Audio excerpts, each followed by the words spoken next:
नमो तस् भगवतो अरहतो सम्मा सम्बुद्दस्स नमो तस् भगवतो अरहतो सम्मा सम्बुद्दस्स नमो तस् भगवतो अरहतो सम्मा सम्बुद्दस्स साधु साधु साधु तथागत अमामैनी सम्मा सम्बुद्धियान वහන්සේට මාගේ නමස්කාරය වේවා.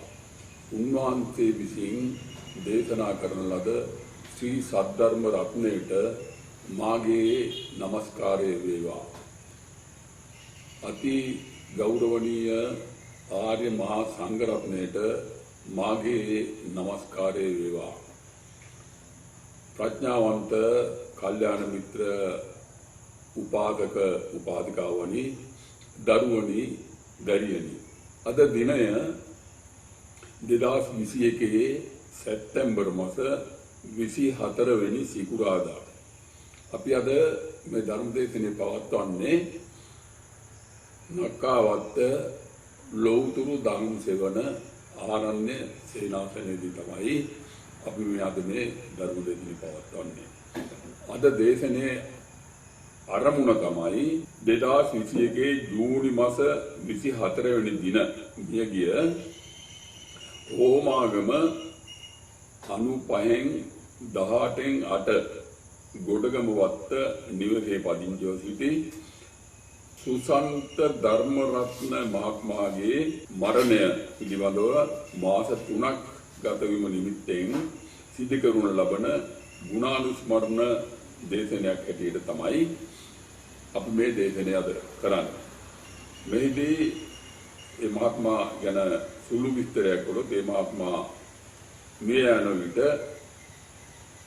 වයස 67 කාලෙදිම තමයි හිටියේ. රැකියා හැටියට කරේ රිචඩ් පීරිස් සමාගමේ කටයුතු කළේ. මිය ගියේ හදිසියේ මේ හෘදයාබාධයක් හේතුවෙන්. මෙම දේශනේ සඳහා ආරාධනය සහ දායකත්වය දරන්නේ එම මියගිය අපේ ධර්මරත්න මහත්මයාගේ බිරිඳ වන රංජනී වීරසේකර මහත්මිය සහ එම දෙපළගේ පුතා වන ධනංජය ධර්මරත්න මහත්මයා කියන දෙදෙනා තමයි අද මේ ධර්ම දේශනේ ආරාධනය සහ මේ දායකත්වයේ දරන පටිගත කිරීම කරන්නේ අපි මේ නක්කාවත්ත පදිංචි පසින්දු මදාර හේරත් පුතා තමයි මේ ධර්ම දේශන පටිගත කරන්නේ. වෙබ්බට අඩවිගත කිරීම පිළිබඳ කටයුතු සියල්ල කරන්නේ හොරණ ගොරොක්ගොඩ සාන්ත කුමාර පුතා, කොට්ටාව ප්‍රියංකර පුතා සහ එම දියණිය, නුගේගොඩ සම්පත් පුතා යන අපේ දූ පුතුන් තමයි මේ වෙබ්බඩ අඩවිගත කිරීම පිළිබඳ සියලු කටයුතු කරන්නේ. මම මේ සියලු දෙනාම මේ අවස්ථාවේදී බොහොම ආදරයෙන් ගෞරවයෙන් සිහිපත් කරනවා. හොඳයි, අපි එතකොට අපේ මේ ධර්මරත්න මහත්මයාගේ මේ තුන්වෙනි මාසික පැදවීම වෙනුවෙන් කරන මේ අනුස්මරණ දේශනාවේදී මේ කර්මය පිළිබඳ සියල්ල සිදුවන්නේ කර්මය නිසාද කියන කරුණ පිළිබඳව තමයි අපි අද සාකච්ඡා කරන්න කල්පනා කළේ. හේතුව මේකයි, මේ ධර්මරත්න මහත්මයා මියගියේ මේ හදිසි හෘදයාබාධ තත්ත්වයකින්. ඉතින් බොහෝ දෙනෙකුගේ මේ හැඟීමක් තිබෙනවා මේක පෙර කර්මානුරූපීව සිදුවුණු මරණයක් හැටියට තමයි ඇතැම් අය, ඒ අසල්වාදී ඇතැම් අය මේ පිළිබඳව අර්ථ නිරූපණය කරන්නේ. මෙහිදී ඒ හේතුව නිසාම රංජනීදුව ඉල්ලීමක් කරා මෙන්න මේ කර්මඵලය පිළිබඳව පැහැදිලි කිරීමක් කරන්න අපේ ආමුදුරනේ මේ දේශනේදී කියලා. ඒ නිසා තමයි අපි අද මේ දේශනේදී සියල්ල සිදුවෙන්නේ කර්මය නිසාද යන කරුණ පදනම් කරගෙන මේ කරුණ අපි සාකච්ඡා කරන්න අදහස් කරා. එතකොට මේදී අපි බලමු මේ කර්ම ඵලය පිළිබඳව. බුදු පියාණන් වහන්සේ මේ කර්ම ඵලය පිළිබඳව කර්ම අනාවරණය කරද්දී උන්වහන්සේ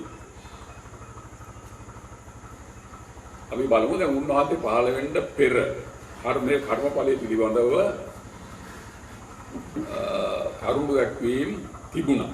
කර්මඵලයේ පිළිබඳව කරුණු දැක්වීම තිබුණා. ඒ කරුණු දැක්වීම වලදී බුද්ධත්වයට පෙර තිබුණේ යුගයේ ඒ කරුණු දැක්වීම වලදී සඳහන් වුණේ සියල්ල සිදුවෙන්නේ කර්මය නිසා කියන පදනම තමයි ඒ කාලේ තිබුණු අපේ සිද්ධාර්ථ උත්තමයා මේ ආර්ය පරිශ්‍රණය කරලා මේ අමාමා නිවන සාක්ෂාත් කරන්න පෙර යුගයේ මේ කර්මය නිසා සියල්ල සිදු වෙන බව තමයි එදා විවිධ ආගම් ලබ්ධික පිරිස අතර තිබුණේ. එතකොට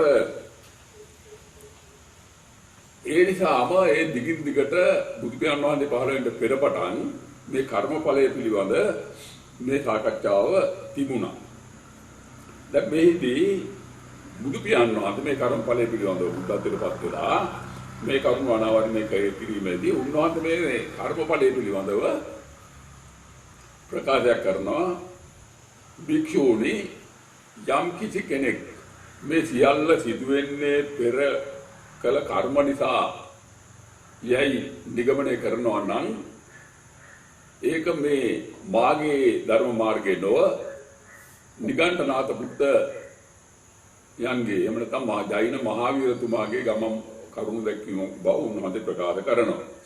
ඒ පිළිබඳව උන්වහන්සේ පැහැදිලි කරන මෙන්න මෙහි පැහැදිලි කරනවා යං කිච්ඡායං පුරිස පුද්ගලෝ පටිසංවේදේති සුඛං වා දුක්ඛං වා අදුක්ඛම සුඛං වා සම්බත්තං පුබ්බේ කද හේතු එවං වාදීනෝ වික්කවේ නිගණ්ඨාගිය.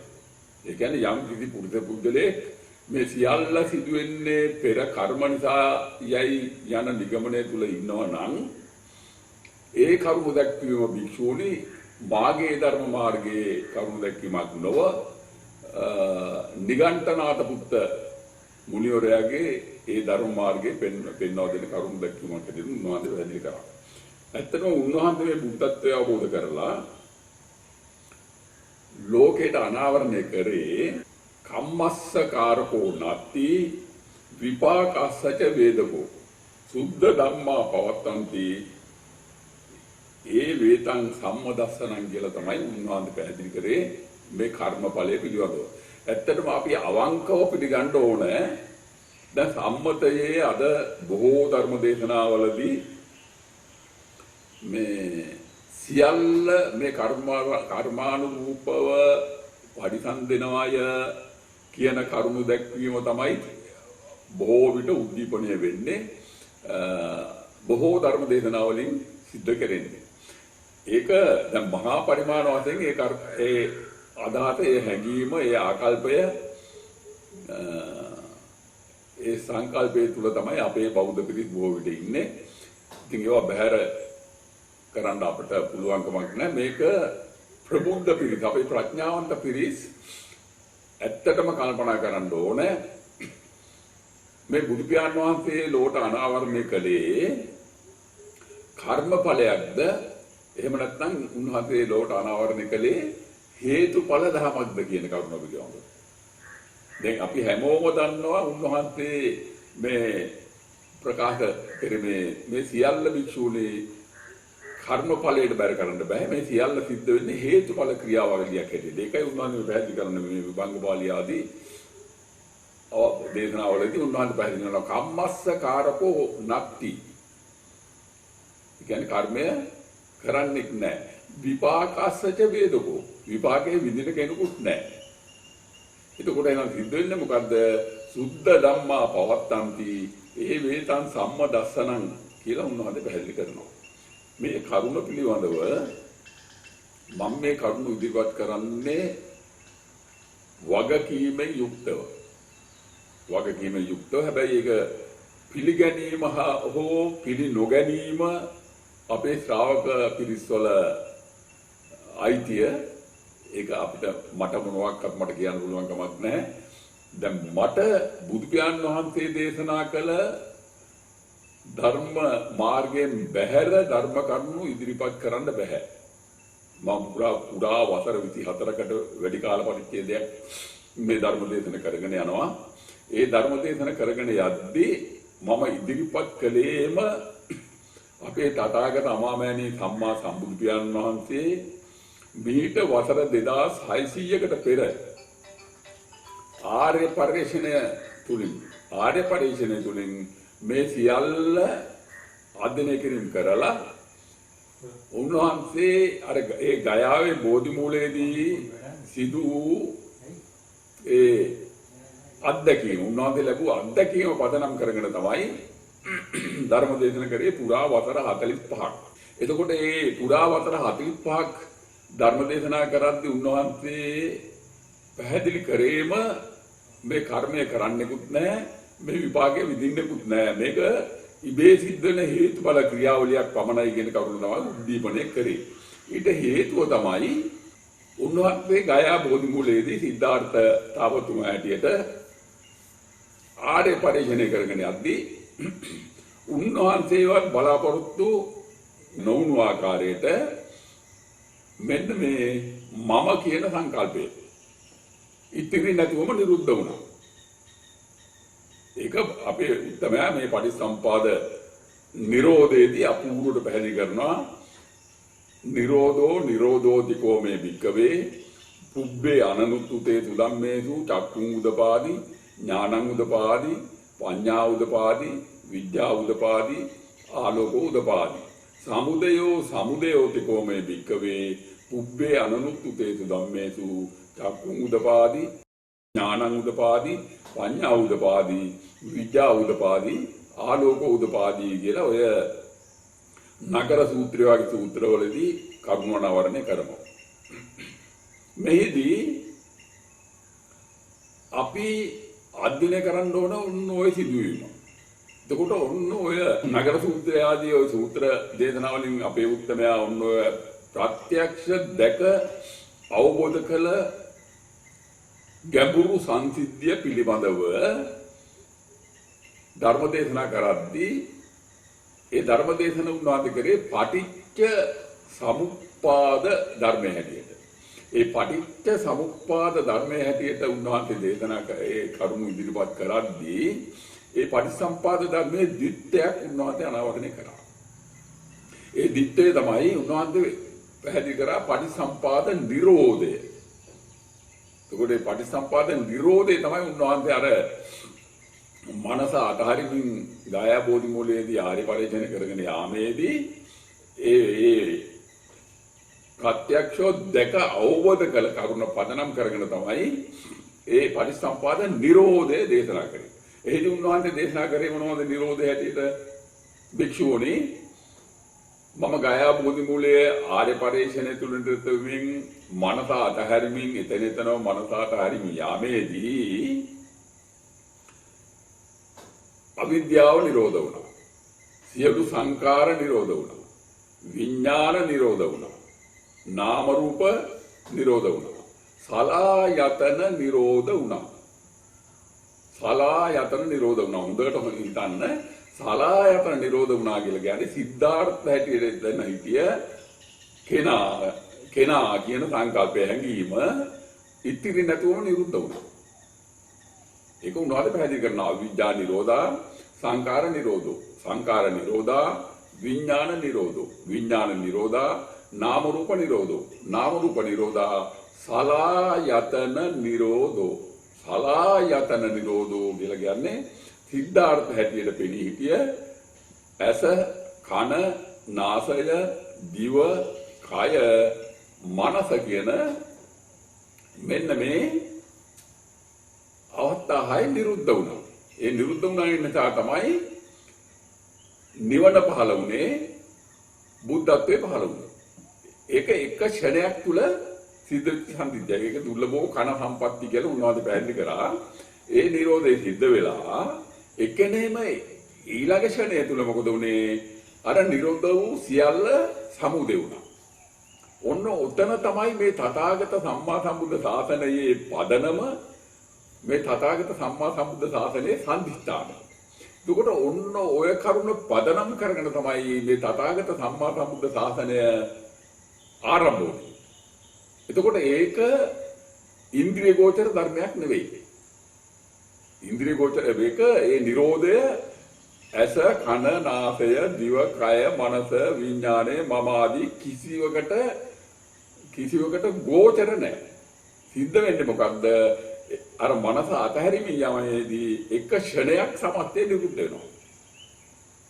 ඒක අපේ උත්තර ප්‍රත්‍යක්ෂව දැක්කා. අත්දැකලා එකනේම තියලා සමුදේ වුණා. එතකොට උන්වහන්සේ අත්දැකන නිරෝධ වුණා. සමස්තය ශූන්‍ය වුණා. සබ්බං ආනන්ද ශූන්‍යෝ කියලා මම පැහැදිලි කරලා තියෙනවා මේ ඒ කරුණ ඔක්කොම පැහැදිලි කරන්න මගේ පොත් පෙළ ආරම් මේවා වර්ධනය කරන්න හොඳට මේ කර්මඵලයේ පිළිබඳ පුළුල් සාකච්ඡාවක් සමාජය තුළ තියෙන නිසා මට මේ බුදු පියාණන් වහන්සේ මේ කර්මඵලයේ පිළිබඳව ඉදිරිපත් කරපු මේ කරුණු පිළිබඳ පැහැදිලි කිරීමක් කරන්න සිද්ධ වෙනවා. ඒකට කිසි කෙනෙක් හිත එහෙම කරගන්න එපා. මොකද මේ බෞද්ධ දර්ශනය කියලා කියන්නේ ගැඹුරු පැතිකඩක්. ඒක අසංකත ධර්මයක්. අසංකත ධර්මයක්. එතකොට අන්න ඒ නිසා බොහොම ප්‍රඥා ගෝචරව මම කියන කාරණේ මේ බුද්ධ පරායන හැටියට මම කියන කාරණේ පිළිගැනීම නෙවෙයි. පොතපතේ තියෙන කරුණු පිළිගැනීමක් නෙමෙයි වෙන්න ඕන, විමර්ශනයක් වෙන්න ඕන. ඒකෙදි බුදු පියාණන් වහන්සේ උන්වහන්සේ ධර්ම දේශනා කරද්දී මීට අවසර 2600කට පෙර ඒ කාරණේ අපිට පැහැදිලි කරාව කාලාම සූත්‍රයෙන් අපූර්වට උන්වහන්සේ කියනවා. ඒත තුම්මේ කාලාමෝ මා අනුසවේන මා ඉතිකිරාය මා පරම්පරාය මා පිටකතම් ප්‍රදානේන මා තක්ක හේතු මා ණය හේතු මා ආකාර පරිවිතක්කේන මා දිට්ඨි නිජ්ජානක්කත්‍යා බබ්බරූපතාය මා සමනෝ නොගරු කියලා. ඒ වගේම සතර මහෝපදේශ වලින් ඉදිරිපත් කරනවා මාගේ ධර්මය පඬිවරයෙක් කියන නිසාම විමර්ශනයකින් තොරව නොපිළිගත යුතුය. මාගේ ධර්මයේ භික්ෂුවක් ඉදිරිපත් කරන නිසාම විමර්ශනයකින් තොරව නොපිළිගත යුතුය. මාගේ ධර්මය රහතන් වහන්සේ නමක් ඉදිරිපත් කරන නිසාම විමර්ශනයකින් තොරව නොපිළිගත යුතුය. මාගේ ධර්මය තථාගතයෝ හැටියට මම ඉදිරිපත් කරන නිසාම ඔබලා විමර්ශනයකින් තොරව නොපිළිගත යුතුයි කියලා බුදු පියාණන් වහන්සේ උපදෙස් දෙනවා සතරම අවෝපදේශ වලින්. රත්තරන් දරුවනේ මම ගෞරවයෙන් ඉල්ලා හිටිනවා මේ අපේ බුදු පියාණන් වහන්සේගේ ශ්‍රී මුඛ දේශනා බැහැර කරන්න එපා. ඒ කරුණ උන්වහන්සේ අනාවරණය කළේ උන්වහන්සේ ජීවමානව වැඩ සිටි යුගයේදීම උන්වහන්සේ මේ ධර්ම දේශනා කරද්දී එම ධර්ම විකෘති කරමින් ධර්ම දේශනා කර පිරිස් එදා සමාජය තුල වැටි වුණා. ඕකේ වට බුද්ධ සාති තුනක්කන්ත වරිත්‍ය වගේ කණ්ඩායම්. එතකොට අන්න ඒ නිසා තමයි මේ උපදේශය දුන්නේ. එතකොට දැන් ටිකක් හිතන්න මේ ගැන. අපේ උත්තම දේශනා කළ මේ නිවැරදි ධර්මයේ පතපොතේ තියෙනවා. නැත්තේ නෑ තියෙනවා. පැහැදිලිවම තියෙනවා. නමුත් ඔබ හිතන්න මෙතරම් ගැඹුරු ධර්මයක් වසර 2600ක පමණ කාල පරිච්ඡේදයක් ගත වෙනකොට උන්වහන්සේ මේ ධර්ම දේශනා කරේ ක්‍රිස්තු පූර්ව 5 වෙනි 6 වෙනි සියවස් අතර. ඒ වෙනකොට උන්වහන්සේ දේශනා කළ මේ ගැඹුරු දර්ශනය පිළිබඳ කරුණු විකෘති වුණා. ඒක අවිවාදයෙන් පිළිගන්නවා විකෘති වුණා. ඇයි උන්වහන්සේ මේ සම්මතය ගැන මේ දර්ශනය පිළිබඳ කරුණු අනාවරණය කරද්දී උන්වහන්සේගේ ධර්මයේ අසංකත ධර්මයක් බව හැමෝම දන්නවා. ඉතින් මෙන්න මේ කරුණු තෝරා බේරා ගැනීම මම මේ කරගෙන යන්නේ ඇත්තටම අපේ බුදු පියාණන් වහන්සේ ඒ ගයාවේ බෝධි මූලයේදී ප්‍රත්‍යක්ෂව අත්දකින්න ලදුව දේශනා කරන ලද උතුම් ධර්ම කොටස් අපේ ත්‍රිපිටකය තුලින් ගැඹුරු අධ්‍යයනයන් කළා. ත්‍රිපිටකය තුලින් ඒවා තෝරා බේරා වෙන් කරගෙන මම ඒවා සටහන් කරගෙන ඒවා පිළිබඳ පරීක්ෂණ පවත්වලා තමයි මේ ධර්ම දේශන මම කරන්නේ වගකීමෙන් යුතුව.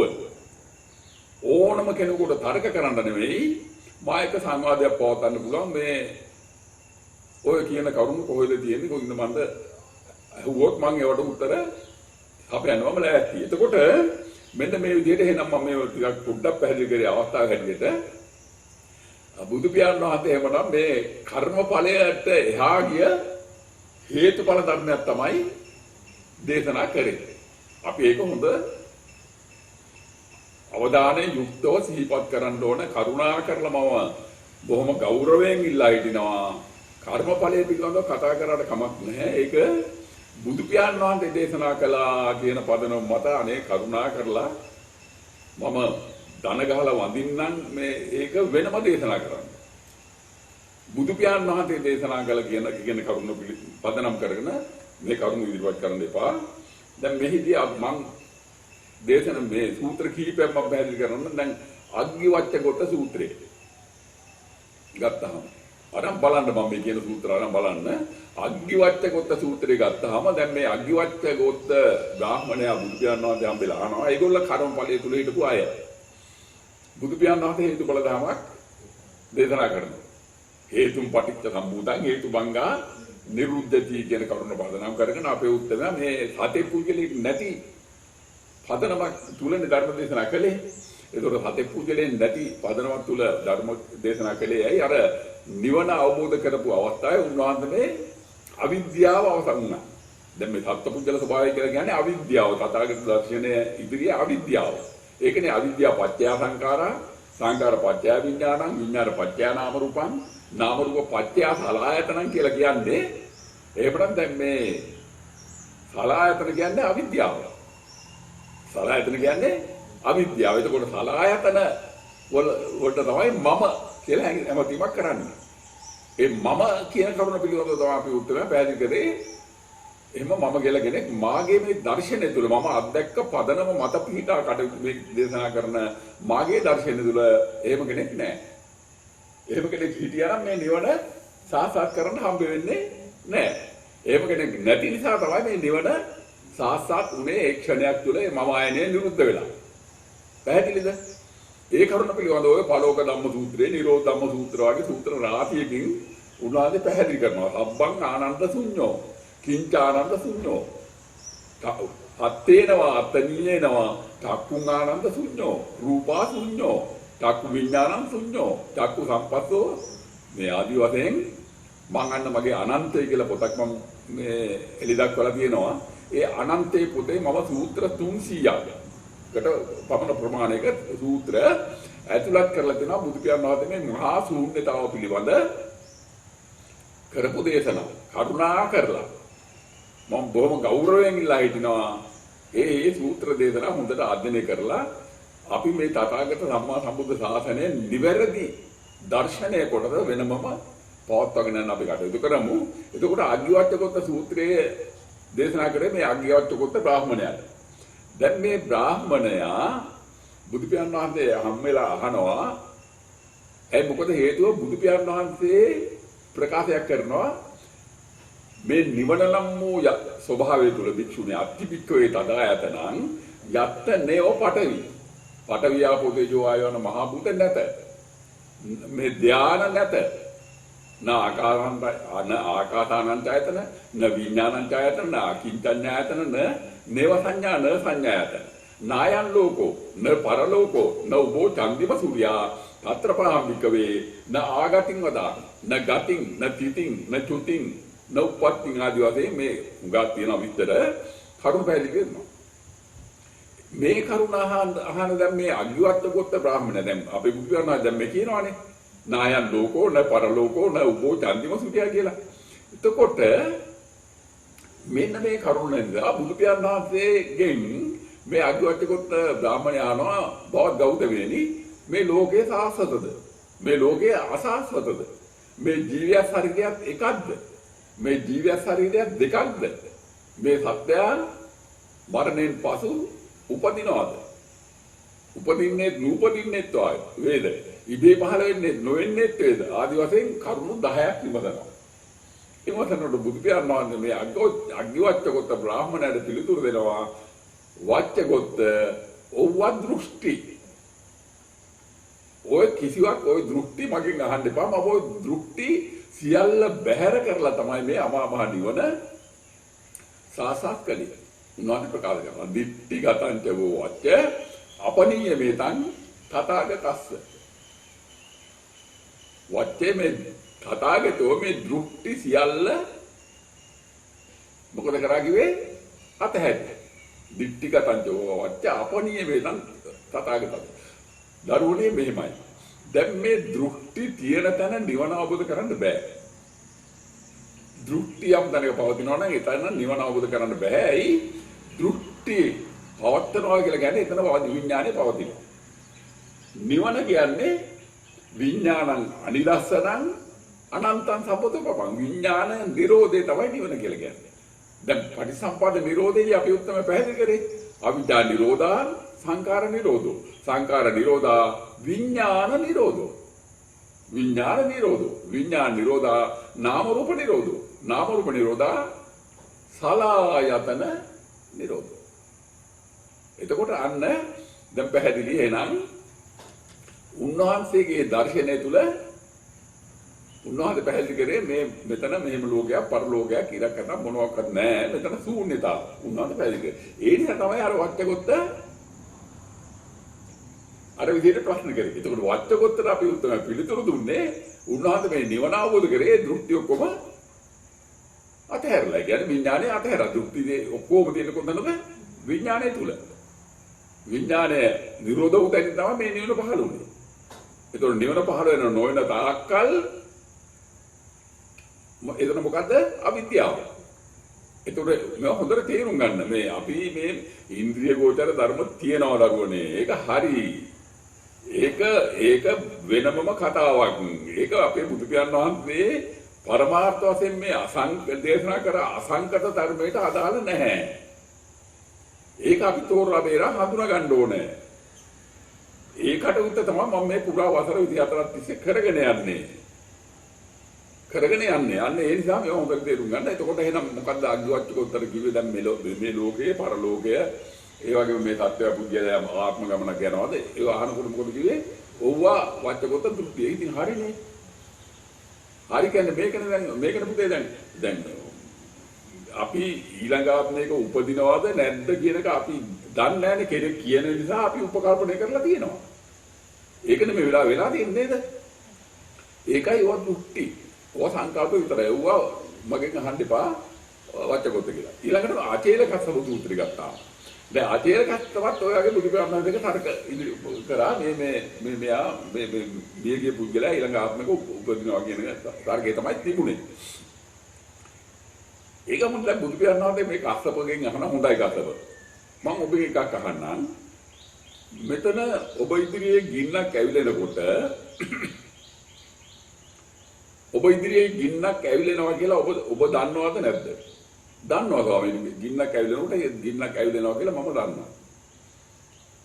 එතකොට අහනවා හොඳයි. ඒ ගින්න නිවෙනකොට ඔබට අවබෝධයක් තියෙන දකින්නවද? ඔබට තේරෙනවද? අවබෝධයක් එනවද?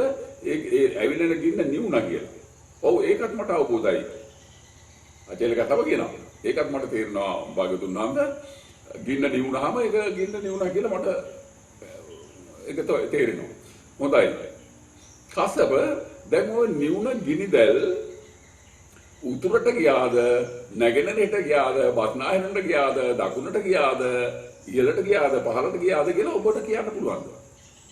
එතකොට මේ ආචේල කස්සප කියනවා භාග්‍යතුන් වහන්සේ එහෙම අහන්න එක හරි නෑනේ. එහෙම අහන්න එපා. දර ඉවර වුණා ගින්න නිවුණා කියලා මේ කස්සප පිළිතුරක් දෙනවා. එතකොට බුදු පියාණන් වහන්සේ කියනවා කස්සප මාගේ ධර්මයේ ගැඹුරුයි. මේක ආශ්චර්යයි. මේ කාරණේ අద్භූතයි. ඔබලන්ට මේක ලේසියෙන් තේරුම් ගන්න බැහැ. කියලා උන්වහන්සේ පිළිතුරක් දෙනවා. මම මේක ඉතින් පැහැදිලි කරන්නේ ඔන්න ඔය විදිහට උන්වහන්සේ මේ පෙර ආත්ම පිළිබඳ කියන්නේ පෙර කර්ම පිළිබඳ උන්වහන්සේ මම දන්නේ ඉතින් මට කියන්න සිද්ධ වෙනවා. ඉතින් මේ බුදුහාමුදුරන්ගේ ධර්ම දේශනා පදනම් කරගන්නේ මම මේ පරිශ්‍රයට පවත්වලා අධ්‍යයනය කරලා මම ඉදිරිපත් කරන්නේ. කර්මඵලයන් නම් ඉතින් තිබුණේ නෑ. සුදුසු තීරණ ගන්න ඉතින් ගැටලුවක් නෑ. මේ උන්වහන්සේ කරපු දේශනා තුන කර්මඵලයක් නම් තිබුණේ නෑ. දැන් මේ ආගියවච්චකොත්ත සූත්‍රයේ උන්වහන්සේ ඒ කාරණේ ඉතින් අපූර්ව පැහැදිලි කරලා ආතේලගත සූත්‍රයේ තව තියෙනවා මේ තිත්තායන සූත්‍රය කියලා මේ තියෙනවා. මේ බලන්න දැන් මේ තිත්තායතන සූත්‍රේ පැහැදිලි කිරීමක් කරනවා මෙන්න මෙහෙම. මේ මගේ මම මේ අනාවරණය කරගත්තු කරුණු තුලින් මම මේ පොඩ්ඩක් පැහැදිලි කිරීමක් කරන්න. මොකද මහා ගැටලුවක් වෙලා තියෙන නිසා මේ බලන්න දැන් බුදු පියාණන් වහන්සේ මේ තිතායතන මේ කාරණේ ඉන්නේ දේවදා සූත්‍රයේ. දේවදා සූත්‍රයේ මම මේක දෙපඩේ ගත කරනවා. මොකද මේක මගේ පෞද්ගලික මේ නිගමනයක් නෙවෙයි අපේ බුදුහාමුදුරුවෝ කරපු දේශනාවක්. ඒ හින්දා මේ අපේ යුතුයකමක් තියෙනවා, වගකීමක් තියෙනවා. අපේ බුදු පියාණන් වහන්සේ කරපු දේශනා අපි සමාජගත කරන්න ඕන. මේ හැමෝටම මේවා තේරෙන්න ඕනේ. මම මේ ලාවට කිව්වට මේක මේගොල්ලන්ට තේරෙනවා මදි. දැන් මෙන්න මෙහෙම කියනවා බුදු පියාණන් වහන්සේ මේ සූත්‍රය තමයි දේවදා සූත්‍රය. පැහැදිලිද? දේවදා සූත්‍රය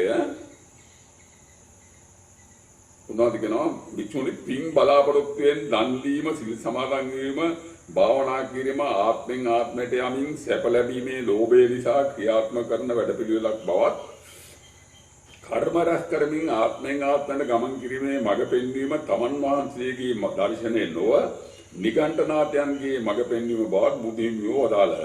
කර්මය නිගණ්ඨ දහම ලෙස පෙන්වා දුන් දේශනයේ මජ්ක්‍ධිම නිකායේ උපරිපන්නාදගේ දේවදා සූත්‍රයේ ඇතුළත්ය.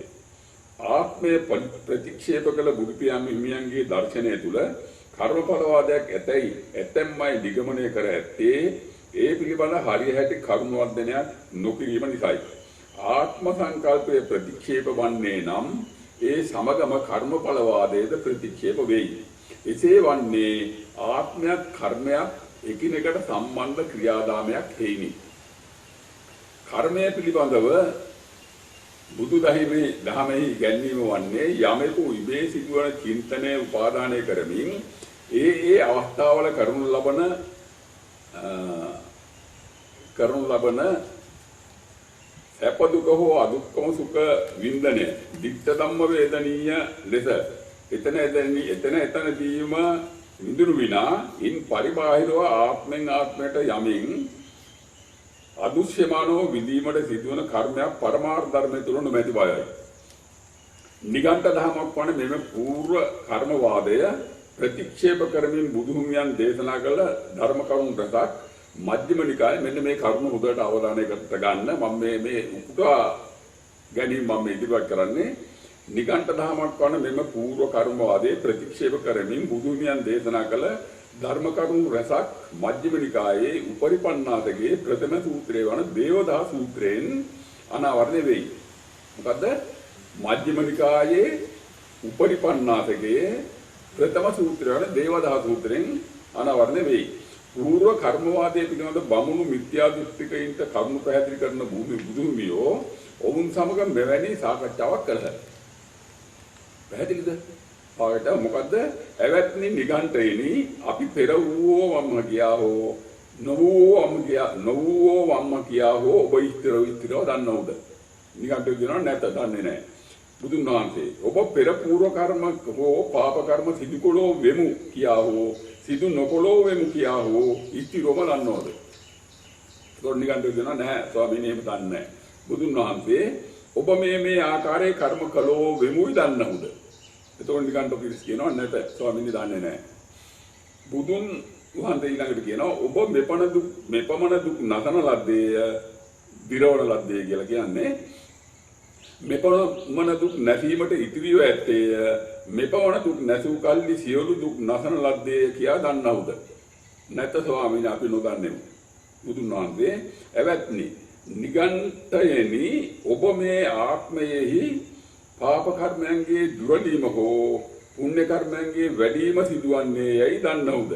නැත ස්වාමීනි අපි දන්නේ නැහැ. අපේ ගුරුවරු කියලා දෙන හින්දා අපි එහෙම නිගමනයක ඉන්නවා. අපි හරියට දන්නේ නැහැ කියලා මේ මොකද මේ සූත්‍රය? දේවදා සූත්‍රය. පැහැදිලිද? එතකොට යනුවෙන් සිදුවී ඇති සංවාදයේදී නිගණ්ඨ බමුණන් පිළිගැත්තේ මෙව පූර්ව කර්මයන් තිබෙනවද නැද්ද යන්න හරියට නොදන්නා බවයි.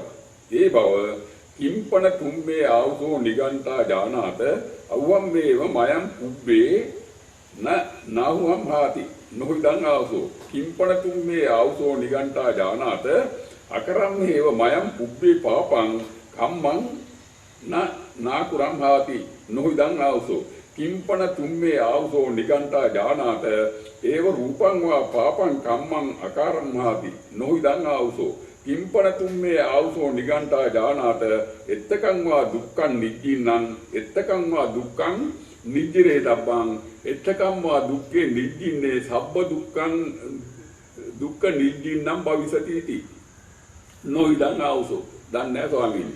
ඒ කියන්නේ පව ඔක්කොම පින්පව ඔක්කොම විරනවා කියලා දන්නවා. දන්නේ නැහැ ස්වාමීනි. ඊළඟට කියනවා කිම්පන තුම්මේ ආවුසෝ නිගණ්ඨා ජානාත දිත්තේව ධම්මේ අකුසලානං ධම්මානං පහනං කුසලානං ධම්මානං උපසම්පදන්ති නොවිදන් ආවුසෝ. එතකොට ඔන්න කර්මඵලය ප්‍රතික්ෂේප කරු එක කාර්යයක් තමයි ඔය මම බෙදන දේවදා සූත්‍රය. ඊළඟ උන්වහන්සේ එතනම තිත්තායතන සූත්‍රය.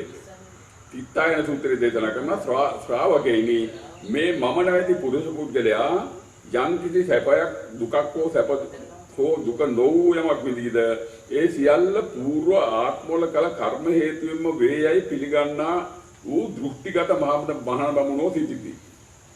ශ්‍රාවකයනි මේ මම නැති පුරුෂ පුද්ගලයා සැප දුක හෝ අදුක්කම සුඛ ආදී ලෙස යමක් විඳීද ඒ සියල්ල ඊශ්වර නිර්මාණයේ හේතු කොටගෙන සිදුවේ යයි දෘෂ්ටිගත ඇත්තා වූ මහාන බමුණෝ සිටිති. ශ්‍රාවකයනි මේ මම නැමැති පුරුෂ පුද්ගලයා යම් කිසි දුකක් සැපක් හෝ අදුක්කම සුඛ ආදී ලෙස යමක් විඳීද ඒ සියල්ල අහේතු ප්‍රත්‍යයන් නිසා ඒ කියන්නේ හේතු ප්‍රත්‍යයන් නොමැතිව විඳින්නේයි කියන දෘෂ්ටිගත මහාන බමුණෝද සිටිති.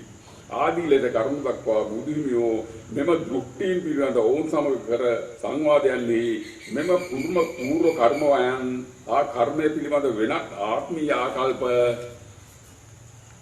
දරන්නන් නිරුත්තර වන බව අංගුත්තර නිකායේ තික නිපාතයේ තිත්තායතන සූත්‍රයෙන් අනාවරණය කරති. එම කරුණු මේ ඇතුළත් කළේ සංසිත්තේනේ එම සූත්‍රය බලන්න. කරුණාකර මේ සූත්‍ර බලන්න. ඊළඟට මේ අංගුත්තර නිකායේ තික නිපාතයේ ලෝණඵල සූත්‍රය. මොකද මේ හේතුව මම මේ උත්සාහ දැක්වින් ඉදිරියට කරන හේතුව මේකයි. මම අද සමාජයේ තිබෙන බරපතල ආකල්පයක් මේ තථාගත දර්ශනයේ ඉදිරියේ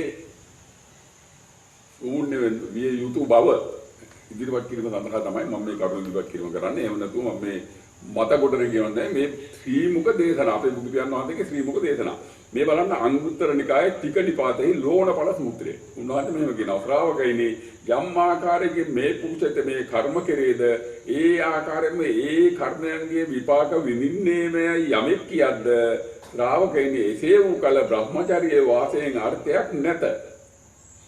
එසේම මනාකට දුක් කෙලවර කිරීමටද අවකාශයක් නැත.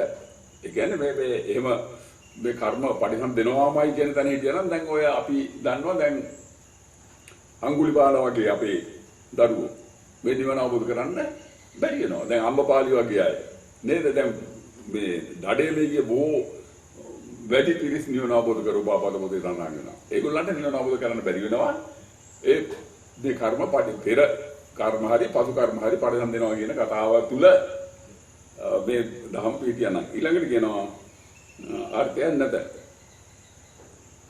එසේම මනාකට දුක් කෙලවර කිරීමටද අවකාශයක් නැත.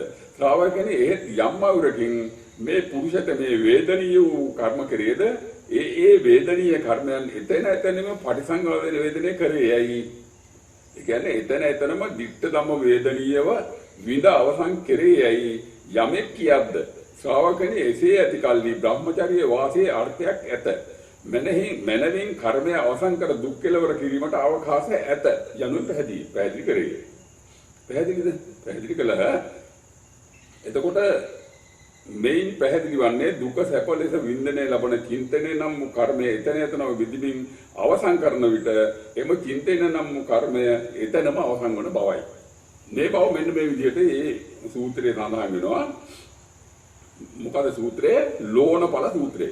जो भिक्कवे एवं वादेय यथा यथायं पुरुषो कम्मं करोति तथा तथानं पटिसंवेदेति एवं संतं भिक्कवे ब्रह्मचर्ये वासो न होति ओकासो न पඤ්ඤායති සම්මා දුක්ඛස්ස අත්තකිරියාය.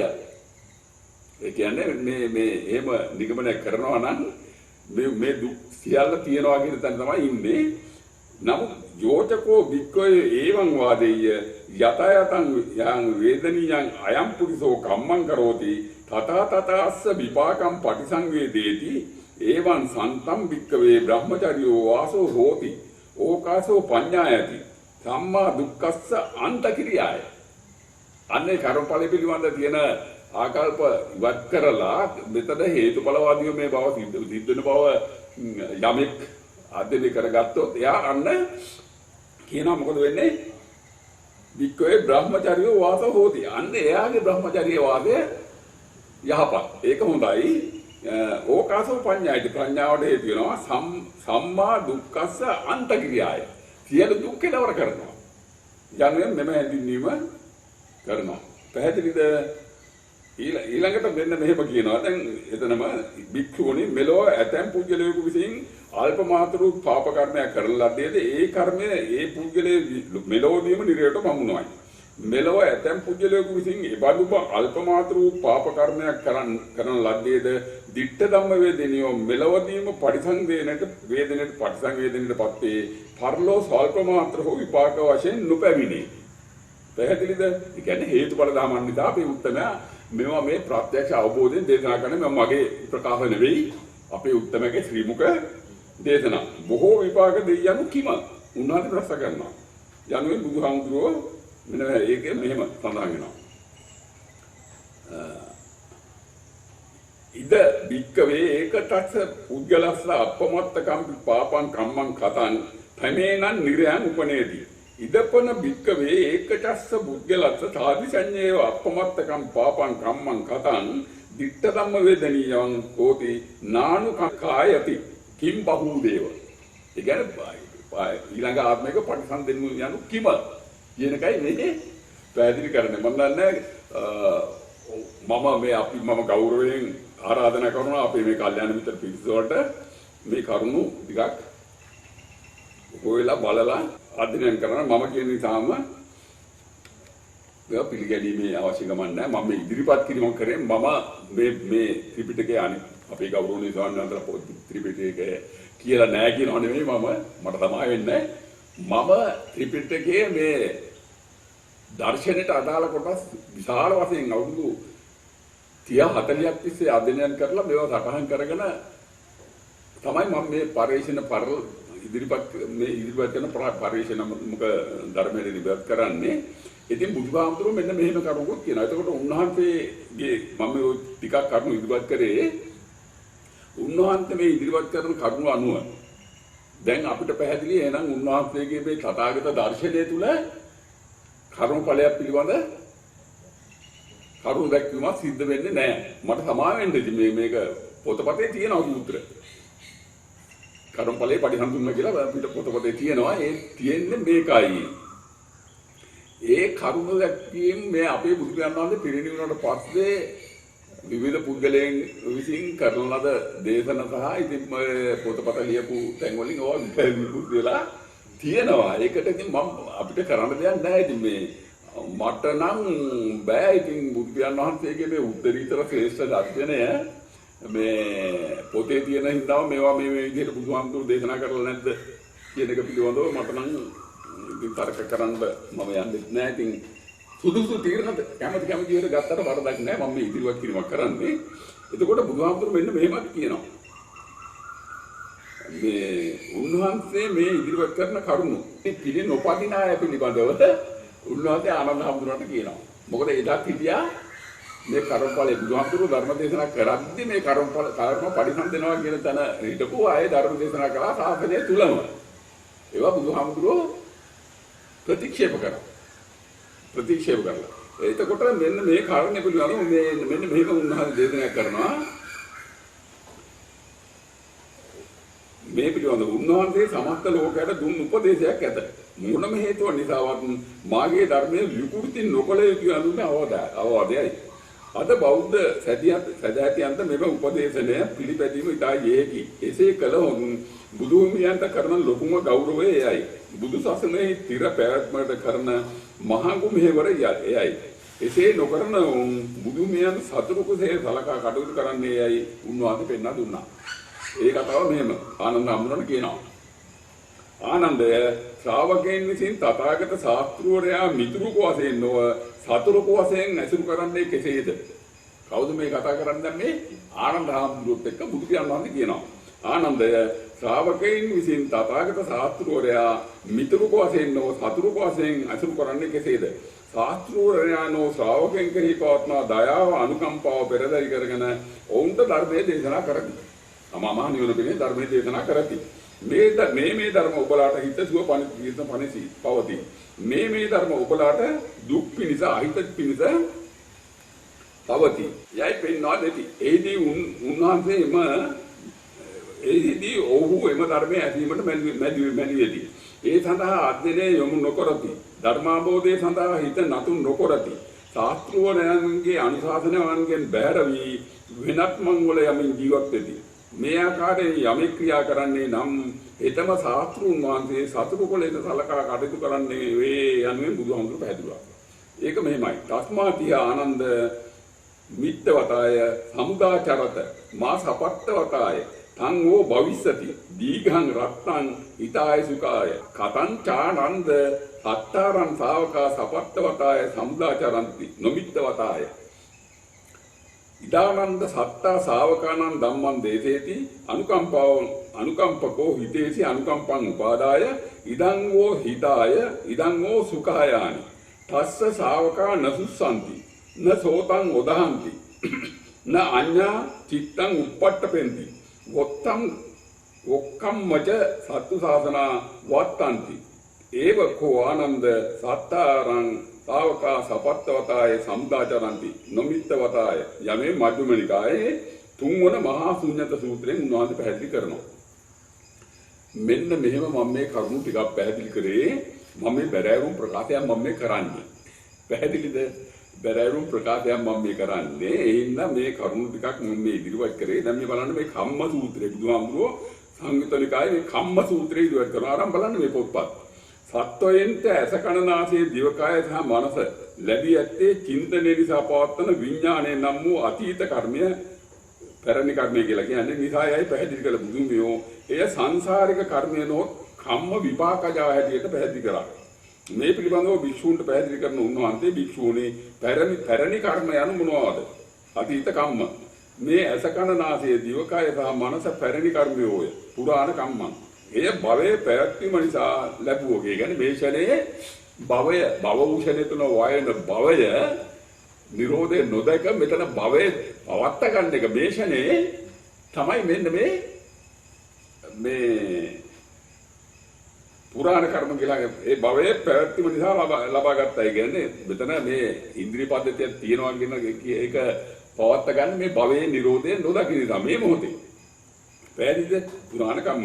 ඒ භවයේ පැවැත්වීම නිසා ලැබුවෝගේ අபிසංකන්තං විපාක විඳීම පිණිස භාවිතා කළ චින්තනය නිසා සකස් වූ කර්මයකි. අபிසංවේදිතං මෙය විදීමක් තුලින්ම නිර්මාණය වන්නකි.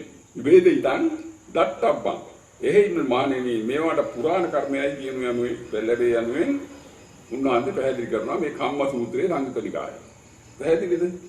මෙන්න මේ විදිහට දැන් මේ බලන්න මේ මජ්ක්‍ධිම නිකායේ බහුධාතුක සූත්‍රයේ උන්වහන්සේ මේ බලන්න මේ පංච කර්ම හඳුන්වලා දෙනවා. මජ්ක්‍ධිම නිකායේ බහුධාතුක සූත්‍ර දේශනයේදී පංච කර්මය යන කර්ම පහ පිළිබඳව බුදුමියෝ කරුණු අනුවරණය කරා. භික්ෂුණී පංච කර්මයන් යනු මොනවාද?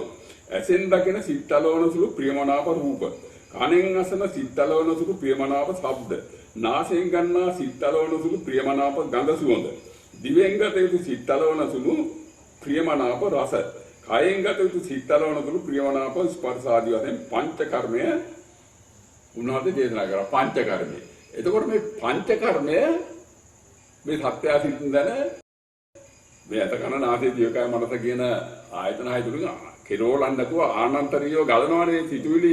අන්න එතන තමයි උන්වහන්සේ පංච ආනන්තරීය කර්මය හැටියට දේශනා කරේ. පංච ආනන්තරීය කර්ම. පැහැදිලිද? මෙන්න මේව මහා ගැඹුරක් අපේ උත්තමය පැහැදිලි කිරීම කරලා තියෙනවා මේ කර්ම ඵලය පිළිබඳව. තේරුණාද? එතකොට වෙලාව ගත වෙනවා. දැන් එතකොට මම තව සුට්ටක් පැහැදිලි කිරීමක් කරන්නම්. මේ කර්ම ඵලය පිළිබඳව මොකද මම වගේ කියන්න ඕනේ මේ කරුණු ඉදිරිපත් කිරීමට මම වගේ යන්න බෑ.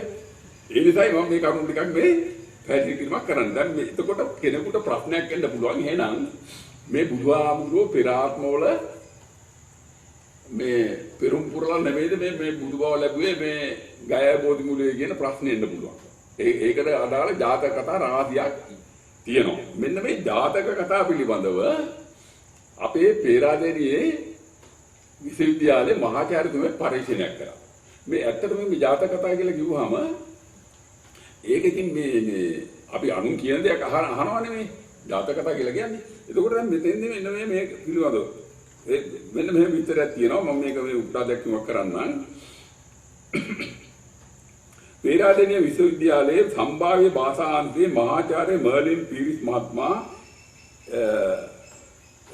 පිළිබඳව මේ උන්වහන්සේ ඉදිරිපත් කර කරුණක් පිළිබඳව ඉදිරිපත් කරන්නේ එතුමා සමග ජාතක කතා පිළිබඳව කරන ලද සංවාදාත්මක ලිපියක් 2005 ඔක්තෝබර් මාස 11 වෙනි අඟහරුවාදා ලංකාදීප පුවත්පතේ පළ වුණා. මංගාවේ පිටවත් තියෙනවා තමයි පළ වුණා. එම පුවත්පතේ දෙවන පිටුවේ පළ වූ එම ලිපිය ඉතා වටිනා එකකි. එය ප්‍රඥාවන්තකගේ ගැඹුරු විමර්ශනයට ලක් විය යුතු නිසාම මෙම ග්‍රන්ථයට ඇතුළත් කෙරිණි. එම සංවාදාත්මක ලිපිය ඒ ආකාරයෙන්ම මෙසේය. මේක මේ අකාලික ගෞතම දර්ශනය කියන පොත. අරන් බලන්න මම මේ උත්තරා දැක්වීම කරලා තියෙනවා. ඒකේ මාතෘකාව තිබුණේ මෙන්න මෙහෙම. ජාතක කතා සාහිත්‍ය ඇත්ත කුමක්ද? මෙහෙමයි. මහාචාර්ය මර්ලින් පීරිස් මහතා පේරාදෙණිය විශ්වවිද්‍යාලයේ ශාස්ත්‍ර උන්නතිය ආරම්භයේ සමයෙහි පහළ වූ සම්භාව්‍ය භාෂා ශාස්ත්‍රඥයෙකි. එතුමා ග්‍රීක හා ලතින් ඉංග්‍රීසි ආදී භාෂා පිළිබඳ ප්‍රවීණයෙකු වන අතර ඉපැරණි පෙරදිග සාහිත්‍යයේ එන පුනරෝක්තීන් හා ග්‍රීක ඉසොපියානු පුරාණෝක්තීන්හි සමවිසමතා අලලා ශාස්ත්‍රීය ලිපි රාශියක් සහ ග්‍රන්ථ රසක් ලියා පළ කළ උතුමෙකි. උගතෙකි. මතු දැක්වෙන්නේ වර්තමාන සහෝදරයන්ට නොසිතිය හැකි අපූර්ව සාහිත්‍යමය අනාවරණයක යෙදුණු එතුමා කළ පිළිසඳරකි. දැන් ඔන්න ප්‍රශ්න කරනවා. දැන් මේක සාකච්ඡාවට සම්බන්ධ වෙච්ච ප්‍රශ්න කරනවා. සිංහල භාෂා සමාජයේ සිටින අපේ මානසික ලෝකවල නිතරම ජනශ්‍රුතියේ එන සංකල්ප පැවැදෙනවා. ඒවා එදිනදා ජීවිතයේ වගේම සාහිත්‍යයට කාන්දු වී තිබෙනවා. ඔබතුමා මේ දේවල් ගැන විශාල පරීක්ෂණ කර ඇති හේයින් මේ ගැන විස්තරයක් පොළොව. එතකොට අන්න පිළිතුරු දෙනවා. ඔව්. මේ මර්ලින් පීරිස් මහාචාර්යතුමා කියනවා. ඔව්. උදාහරණයක් කිව්වොත් හොඳ කෙනෙකුට අපි බෝධිසත්වයෙක් කියලා කියනවා. නරක කෙනෙකුට දේවදත්තයෙක් කියලා කියනවා. දන් දෙන කෙනෙකුට වෙස්සන්තර කියලා කියනවා. මේ අදහස් අපට ආවේ ජාතක කතාන්තර හරහා. ඒත් මේ ජාතක කතා කියන සාහිත්‍ය විෂය ඇත්තටම බුදුහාමුදුරන්ගේ පෙර ආත්ම කතාද? මේ ජාතක ඇතුලේ තිබෙන කතා බීජ බෞද්ධද? බොහෝ දෙනෙක් හරියට දන්නේ නැහැ. ජාතක කතා පෙළ ගැහුනේ අශෝක රජුගේ කාලයේදී කියලා හිතන්න පුළුවන්. මේ මෑත කාලයක ලංකාවට ආපු ස්පේන් හාඩි කියන පූජකවරයා සිංහල පඬිවරුක ලවා ජාතක කතා පොත කිරවා ගත්තා. ඒ තැනත්තා පුදුම වුණා. මොකද එංගලන්තයේදී ඔයාලා පුරුදු සමහර කතාන්තර ජාතක කතා පොතේ තියෙනවා. ඔහු දැක්කා. පැහැදිලිද? ඔහු දැක්කා. ඒ පූජකයාට කිසිත් හිතා ගන්න බැරි වුණා.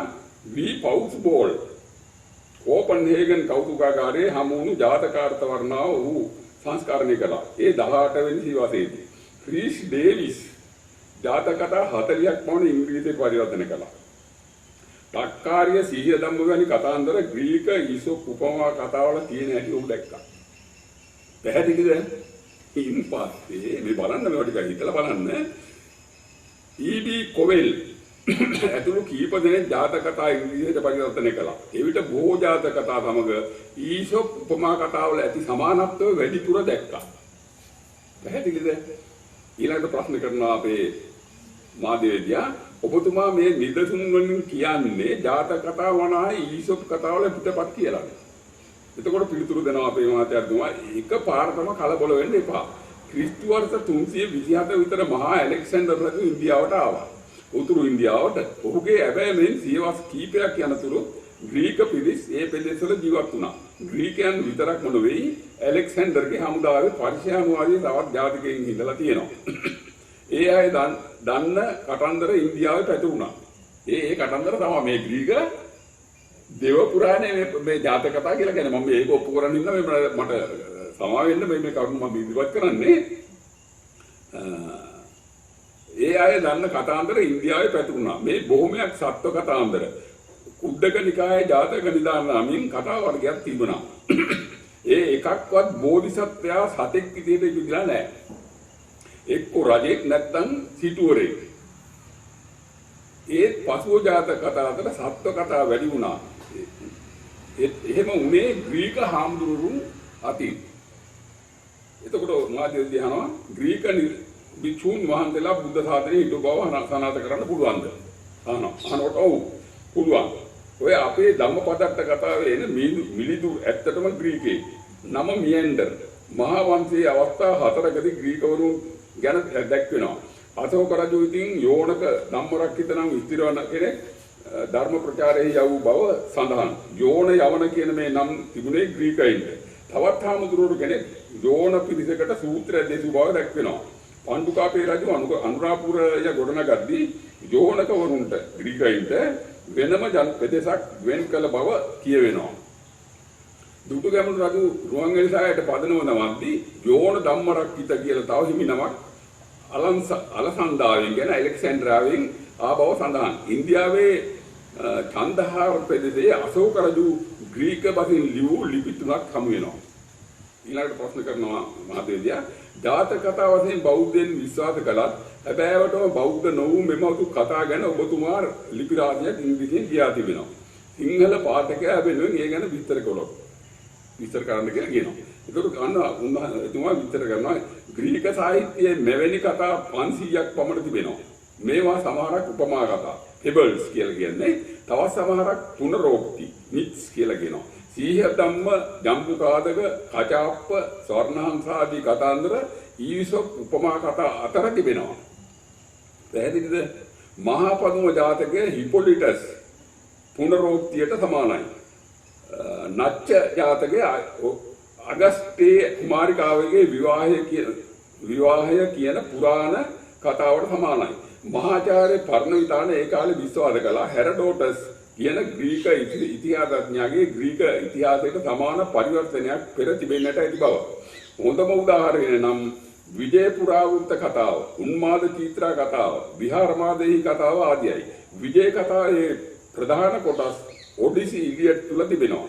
උන්මාද චීත්‍රා කතාව The Story of Princess Dane දානේ කුමරියගේ කතාවට සමානයි. විහාරමාදේවියේ මූලිකා කරහැරීමේ සිද්ධිය The Story of Princess Andromeda දැක්වෙනවා. ඒකේ දැක්වෙනවා. බොහෝ දෙනා නොදන්නවට මොකද මහාචාර්ය පර්ණවිතාන ලංකාවේ ඉතිහාසයේ ග්‍රීක බලපෑම් අංගවන කෘති දෙකක් ලියා තිබෙනවා. එකක් The Story of Sigri අනික The Greeks and Mauryas. බලන්න මේ හොඳට කියවන්න. මම මේ අකාලීන ගෞතම දර්ශනයේ පොතේ මේ කරුණු ඉදිරිපත් කරලා දෙනවා. මම මේ අවස්ථාවේ හැටියට මේවා ටිකක් මේ පැහැදිලි කිරීම කරන්නේ අපි මේවා දැනුවත් වෙන්න ඕන. මේවා දැනුවත් වෙන්නේ නැතුව අපි මේ ආවට ගියාට මේ බුද්ධ ශාසනය කියලා කියන්නේ මගේ ජීවිතේට වැඩිය මම මේ බුද්ධ ශාසනයට ගරු කරනවා ආදරේ. මේක විකෘත වෙනකොට මට ඉවසන්න බෑ. ඒ නිසා තමයි මම මේ කරුණ මේ ඉදිරිපත් කරන්නේ. පැහැදිලිද?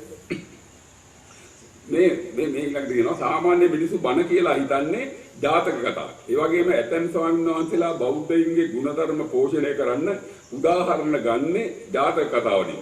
සමහර නිර්මාණකරුවෝ තමන්ගේ කෘති සඳහා මානුෂික ආදර්ශ ගත්තේ ජාතක කතාව ඔස්සේ. ඔබතුමාගේ ලොකු තර්කයක් තිබෙනවා මේ කියන ගුණධර්මවත් බෞද්ධ ගතිවත් මේ වගේ නැති බවට. මේක මහා ආందోලනයට තුනක් සත්‍ය ශාස්ත්‍රීයදී අපිට දැනගන්න කැමතියි. කවුද මේ යන්නේ? මාදේවිය අහනවා. මඩේ පිරිත් මාදර්ගව පිළිතුරවා මම කලිනුත් කිව්වා වගේ බුදු සසුනේ පසු කාලයේ සිටි ග්‍රීක පර්සියන් ආදී හිමිවරුන් උපදේශ දීම සඳහා තමන් දන්නා කටාන්දර භාවිත කරා. සත්තු මිනිසු බවට පත් කරා. මිනිසු සත්තු කළා.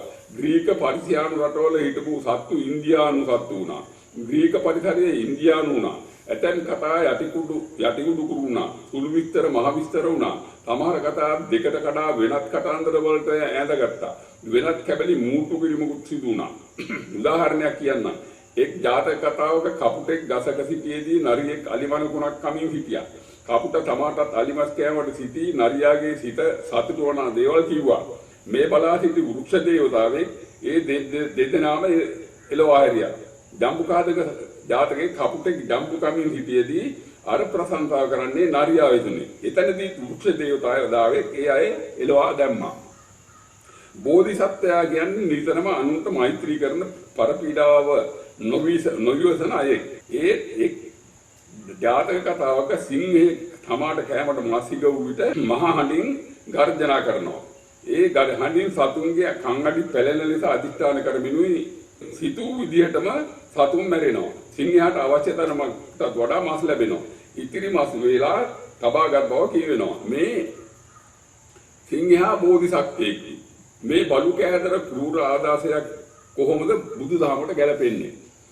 බිලාල ජාතකයේදී තමාගේ මීරැලේ එක් මීයා බැගින් නසන බලලුකු ගැන දැනගත් බෝධිසත්ව මී නායකයා ඒ බලලාගේ උගුරු තණ්ඩ කඩා මරා දමනවා. උම්මග ජාතකයේදී මහෞෂධ බෝසතෙක් ඔහු වයෝවෘද්ධ කේවට්ටගේ මූණ ලේනතුරු බිමුලනවා. තවත් ජාතක කතාවක දක්ෂ සූදුකරුවෙක් නිතරම එක් හොරෙන් කටේ දමාගෙන දිනනවා.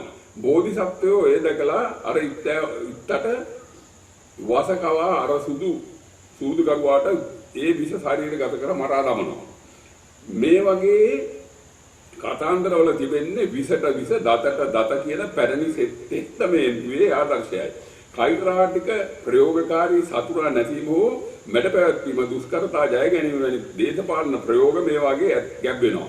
මේ සියල්ල ග්‍රීක රටින් පැමිණි පසුව ව්‍යාජ බෞද්ධ ආකෘති වලින් සැරසුම කතාන්දර. කුහකකම් හෝ ක්‍රූරකම් බුදුසසුනේ කොතනකවත් නැහැ. ඒත් බොහෝ ජාතක කතාවල තිබෙනවා හැම කතාවකම බ්‍රහ්මදත්ත රජු ආනන්ද හිමි යසෝදරා හෝ සුද්ධෝදන රජු සිටීම බොළඳ ආකෘතියක්. ඈත පෙදස් වලින් බාරේතර පැමිණි ඒ කතාන්දර වලට පොදු මුහුණුවරක් දුන් බෞද්ධ මුහුණුවරක් දුන් බවට හොඳම සාක්ෂියක් ඒක. ඒ නිසා බෞද්ධ පෞරුෂාර්ථ ගැන ජාතක කතා අනුග්‍රහයෙන් කතා කරනවට වඩා ධර්මදේශකයන් නිර්මාණකරුවන් සූත්‍ර පිටකේ පරිශීලනය කිරීම ඉතා වැදගත්. කියන්නේ ඉතාම ශ්‍රේෂ්ඨ වටිනා පරිශීලනයක් පිළිබඳව කරුණක් මම කරේ. සමහර අයට මේවා වැදගත්මන් නැහැ, මේවා තේරෙන්නේ නැහැ. පැහැදිලිද? ඔය විදිහට මේ මහ බිලික්මන පිළිබඳව අත්ත කතාවක් මේක කියනවා. ඉතින් විතර දිගයි. මෙන්න මේ විදිහට මේ කර්මඵලය අපේ බුදු පියාණන් වහන්සේ සම්පූර්ණයෙන් ප්‍රතික්ෂේප කරපු බව මම මේ පරිේශනාත්මකව කරන අධ්‍යයනය තුළින් මේ මම පොත් 12ක් කියලා තියෙනවා. ඒ පොත් 12 තුළින් මම ඒ කරුණු අනාවරණය කරලා තියෙනවා. මේ සියල්ල කර්මය නිසා සිද්ධ වෙන නොවන බව බුදුහාමුදුරුවෝ මෙන්න ගිරිමානන්ද සූත්‍රයේ පැහැදිලි කරනවා. ගිරිමානන්ද සූත්‍රයේ. උන්වහන්සේ ගිරිමානන්ද සූත්‍රයේ පැහැදිලි කරනවා භික්ෂුණි මේ සියල්ල කර්ම නිසා සිදු වෙනව නෙවෙයි. මේ සියල්ල සිදු වෙන්නේ කොහොමද? දැන් මේ අසනීප සිද්ධ වෙනවා. බුදුහාමුදුරුවන්ට අසනීප තිබුණානේ. උන්වහන්සේට අසනීප 11ක් තිබුණා පොතපතේ සඳහන් වෙනවා. එතකොට මේ බුද්ධ කියලා කියන්නේ මේ කර්මය අවසන් කරපු ස්වභාවයක්. රහතන් වහන්සේ කියන්නේ බුද්ධ කියලා කියන කර්මය නෑ. අවසන් කරලා නැතෙන් දෙන්නේ. එතකොට මෙන්න බුදුහාමුදුරුවෝ කියනවා ගිරිමානන්ද සූත්‍රයේදී භික්ෂුණි මෙන්න මේ අසනීප සිද්ධ වෙන්නේ කර්මය නිසා නෙවෙයි. වාත සමුත්තාන වාතයේ පිළිමිනවා. පිත්ත සමුත්තාන ආබාධා. සෙම්ම සමුත්තාන ආබාධා. සම්නිපාතික. ඒ කියන්නේ තුන්දොස් කිපීමෙන්. උතු පරිණාමජා. ඍතු දෝෂ නිසා. ඕපප්පනිකා තමන් කරන වැරදි වැඩ පිළිවෙල කටයුතු නිසා. පැහැදිලිද? මෙන්න මේ විදිහට උන්වහන්සේ දේශනා කරනවා වෙලාව ගියා. එතකොට කර්මය ප්‍රතික්ෂේප කළ සූත්‍ර රාශියක් තියෙනවා. මජ්ක්‍ධිම නිකායේ උපරිපන්නාසකයේ ප්‍රථම සූත්‍රයන දේවදා සූත්‍රය. අරන් බලන්න. අංගුත්තර නිකායේ තික නිපාතේ තිත්තායතන සූත්‍රය. මම අර පැහැදිලි කරපු සූත්‍ර. අංගුත්තර නිකායේ තික නිපාතේ ලෝණබල සූත්‍රය. මහා සුඤ්ඤත සූත්‍රය. මජ්ක්‍ධිම නිකායේ ධාතු බහු ධාතුක සූත්‍රය. පැහැදිලිද? මෙන්න මෙහෙම කර්ම දැක්වූ කර්ම පිළිවෙල කරුණු දැක්වූ බුදු පියාණන් කර්මය කියන්නේ භික්ෂුණී මේ චින්තනය කියන උන්වහන්සේ වැඩි කරා. චේතනහම් වික්කවේ කම්මං වදාමි චේතයිත්වා කම්මං කරෝති කායේන වාචාය මනසාගේ. මෙම චින්තනය නිසා සසර ගමන සිදු වෙමින් දුකටපත් වෙනවා. ඒක ඉතින් පටිච්චසමුප්පාද සමුදය ක්‍රියාවලියේදී ඉතා පැහැදිලි. උන්වහන්සේට උඩ කර්මය කියව මොකද්ද? පෙර කර්මවත් අතීත කර්මවත් මොනවක් කරන්න නෙවෙයි මේ මොහොතේ මෙන්න මේ උපාදානය කිරීම තමයි චින්තනය නම් කර්මය හැටියට උන්වහන්සේ පෙන්නලා දුන්න වෙන කර්මයක් පිළිබඳව තථාගත ධම්මා සම්බුද්ධ ශාසනයේ මෙහෙමයි කෙනෙකුට තර්ක කරන්න පුළුවන්. ඇයි ආවල් සූත්‍රයේ තියෙන ආවල් සූත්‍රය මම පිළිගන්නවා. පැහැදිලිද? මම පිළිගන්නවා. නමුත් බුද්ධිමතුන් මේ බුදු පියාණන් වහන්සේගේ මේ ගැඹුරු සූත්‍ර දේශනා පිළිබඳව පරිශන මම ඉදිරියට කළා තියෙන මගේ පොත් 12 කරුණා කරලා කියවලා බලන්න. ගැඹුරු කරුණා පොත් 12 මේවා ආවට ගියාලා සලකන අපේ සමහර අපේ පිරිස ඉන්නවා. ඒ වගේ මට කරන්න දෙයක් නැහැ. ඒක ඒගොල්ලන්ගේ අයගේ අයිතිය. මෙන්න මේ විදිහට තමයි මේ කර්මඵල වලය පිළිබඳව බුදුහාමුදුරුවෝ කරුණාවරණය කළේ. පැහැදිලිද? එතකොට අපි අද මේ ධර්ම දේශනාව කළේ මීට මාස 3කට ඉස්සෙල්ලා ගිය ගොඩගම වත්ත 95න් 18න් 8 ගොඩගම වත්ත නිවසේ පදිංචිව සිටි සුසන්ත ධර්මරත්න මහත්මයාගේ අනුස්මරණ දේශනාවක් පිළිබඳ ඒ මරණයේ 3 මාසයේ අනුස්මරණ දේශනාවක් ඇතුළත් කරේ. හොඳයි එහෙමනම් අපි ස්තුතිවන්ත වෙනවා අද මේ පටිගත කිරීම වලට සම්බන්ධ වෙච්ච අපේ නක්කාවත්තේ අනුකම්පකාරී පසින්දු මඩාර හේර පුතාට එයාගම මේ පඩේ විගත කිරීම සඳහා කටයුතු කරන සාන්ත කුමාර පුතා ප්‍රියංකර පුතා තමයි ඒ පුතාගේ දිවිඳ වගේම නුඹේකට සම්පත් පුතා යන මේ වෙලාවේ මම ආදරේ දීපත් කරමින් අද ධර්ම දේශනය මෙතකින් සමාප්ත කරනවා. සාදු සාදු සාදු